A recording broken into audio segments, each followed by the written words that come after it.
কী ধরনের খাবার খাওয়া শরঈ এবং স্বাস্থ্যগত দিক থেকে বাঞ্ছনীয়? স্বাস্থ্যগত দিক থেকে আমাদের সাহরি এবং ইফতারিতে কী ধরনের খাবার থাকা দরকার সেটা অবশ্য স্বাস্থ্য বিশেষজ্ঞগণ খুব ভালো বলতে পারবেন। তবে আমরা সবাই কমন কিছু বিষয় জানি। তার মধ্যে থেকে একটা হলো যে ইফতারিতে খুব বেশি ভাজা পোড়া এটা আমাদের স্বাস্থ্যের জন্য মোটেও ভালো নয় এবং এটার কারণে অনেক অস্বস্তিতে আমরা ভুগতে হয়। এর কারণে আমাদের তারাবি, আমাদের রাতভর জেগে ইবাদত বন্দেগী, অন্যান্য এক আমল করা, এমনকি দিনের বেলা রোজা রাখাটা অনেক সময় কষ্টকর হয়ে যায়। এই জন্য আমাদের স্বাস্থ্য ভালো থাকে সেরকম খাবার আমাদের খাওয়া উচিত। ভাজা পোড়া, অতি ঝাল, অতি মিষ্টি যেগুলো আমাদের স্বাস্থ্যের জন্য ভালো নয় সেগুলো আমাদের অ্যাভয়েড করা উচিত, অন্তত রমাদানে ইবাদতের প্রয়োজন হলেও। দ্বিতীয়ত হলো আমরা ইফতার এবং সাহরিতে খেজুর অবশ্যই রাখার চেষ্টা করব। এটাতে প্রচুর পরিমাণ খাদ্যশক্তি, এনার্জি যেমন রয়েছে, এমনিভাবে এমন সব খাবার রাখবো, দেশীয় ফল এবং অন্যান্য খাবার যেগুলো সুফল আমাদের শরীরে নানাভাবে ইনশাআল্লাহ আসবে। বিধে আমরা সেদিকটাকে বিশেষভাবে খেয়াল রাখবো, মনোযোগ দেবো ইনশাআল্লাহ। এবং খুব বেশি আপনার উদরপূর্ণ করে খেলে ইবাদতবন্দি করতে অসুবিধা হয়, সেটা অস্বস্তির কারণ হয়, সেটা আমাদের স্বাস্থ্যের জন্য খারাপ হয় এবং শরীয়ত ও শিল্পের জন্য আমাদেরকে নিরুৎসাহিত করেছে। সেজন্য আমরা চেষ্টা করব যে সাহরি ইফতারিতে খুব বেশি উদরপূর্ণ করে না খেতে, এই চেষ্টা আমাদের মধ্যে থাকতে হবে।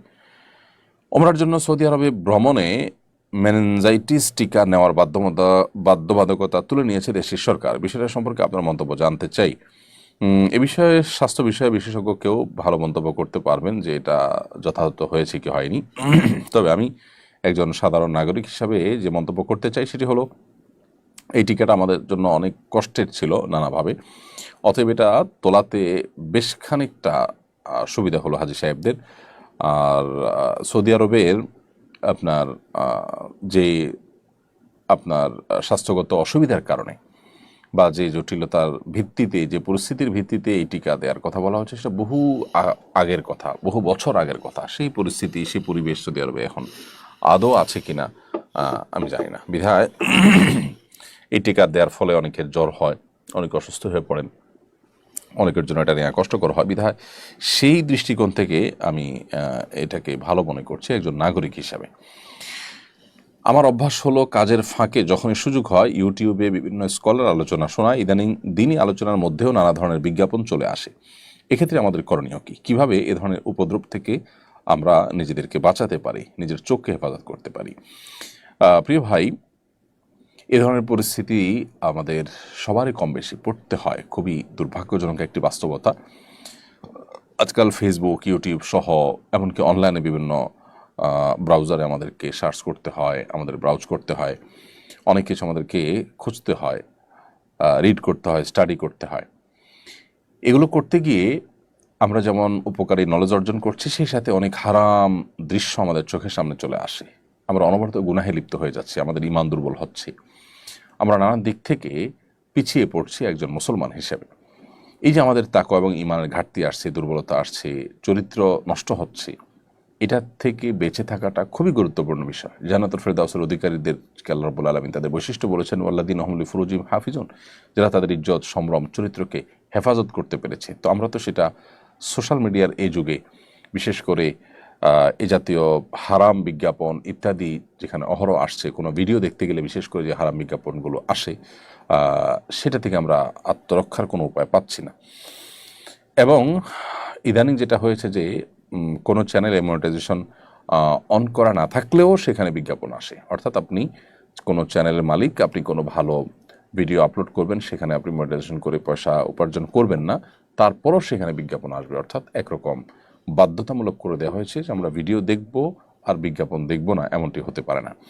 তো এইরকম পরিস্থিতিতে মাহফিল অ্যাপ, একটা অ্যাপ আছে বেশ ভালো, আমি ব্যক্তিগতভাবে জানি, চিনি এবং আলহামদুলিল্লাহ এটা যারা করেছেন তারা বেশ চমৎকার করে করেছেন।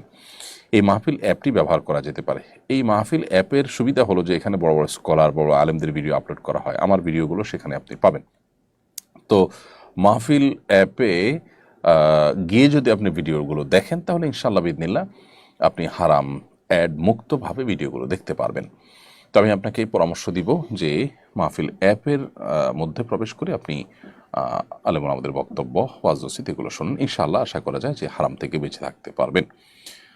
হজ এজেন্সি অ্যাসোসিয়েশন নির্বাচনের একজন প্রার্থী কিছুদিন আগে বলেছেন তিনি নির্বাচিত হলে হজযাত্রীর প্রতি 30,000 টাকা অতিরিক্ত নিয়ে এজেন্সিগুলোর মধ্যে ভাগ করে দেবেন। এই অভিপ্রায় শরীয়তের দৃষ্টিকোণ থেকে সঙ্গত কিনা। শরীয়তের দৃষ্টিকোণ থেকে সঙ্গত হওয়া তো প্রশ্নই ওঠে না, কোনো দৃষ্টিকোণ থেকে এটা সঙ্গত হওয়ার কোনো কারণ থাকতে পারে না। হজ যাত্রীদের হজের খরচ বাড়িয়ে সেটা তারা নেতারা ভাগ করে নেবেন, এটা তো খুল্লম খোলা ডাকাতি বলা যেতে পারে। এ ধরনের ডাকাতির ঘোষণা যদি কেউ দিয়ে থাকেন, আমিও দেখেছি সোশ্যাল মিডিয়াতে বিভিন্ন পত্রপত্রিকাতে উঠে এসেছে, এরকমটি যদি সত্য হয়ে থাকে এবং কেউ যদি এরকমটি বলে থাকেন, তাহলে তাকে তো আইনের আওতায় আনা উচিত। এরকম ব্যক্তিকে নির্বাচিত করা তো অনেক পরের কথা। এ ধরনের গর্হিত কথা যদি কেউ বলে থাকে, তাহলে তাকে রীতিমতো আইনের আওতায় আনা উচিত, কারণ তিনি ডাকাতি করার ঘোষণা দিয়েছেন। এমনিতে আমাদের দেশে হাজী সাহেবদের উপরে যে পরিমাণ জুলুম করা হয়ে থাকে, বিমান ভাড়া 3 গুণ পর্যন্ত নেওয়া হয়ে থাকে, এবং আরও নানাবিধভাবে হাজী সাহেবদের হজ করাকে কঠিনতর করা হয়েছে। যেখানে বাংলাদেশে প্রতি বছর হজে যাওয়ার জন্য মানুষ সিরিয়াল ধরে বসে থাকতে হতো, রেজিস্ট্রেশন করতে হতো, সেখানে এখন সৌদি গভর্নমেন্ট আমাদেরকে যে কোটা দেয়, সে কোটাটা পর্যন্ত পূরণ হয় না। এরকম পরিস্থিতি হয়ে গেছে এবং হজের ব্যয় খরচ বাড়তে বাড়তে সেটা মানুষের যে সামর্থ্যের সীমানা, সেটা অনেক ক্ষেত্রে অনেকের জন্য পেরিয়ে গেছে। এরপর আবার হাবের নির্বাচনের কোনো প্রার্থী যদি হাজিদের খরচ 30,000 করে বাড়ায়া তারা নিজেরা ভাগযোগ করে নেবেন বলে থাকেন, তাহলে তিনি অবশ্যই ডাকাতির ঘোষণা দিয়েছেন। আল্লাহ তাআলা আমাদেরকে এ সমস্ত জুলুম থেকে রক্ষা করুন এবং হেফাজত করুন।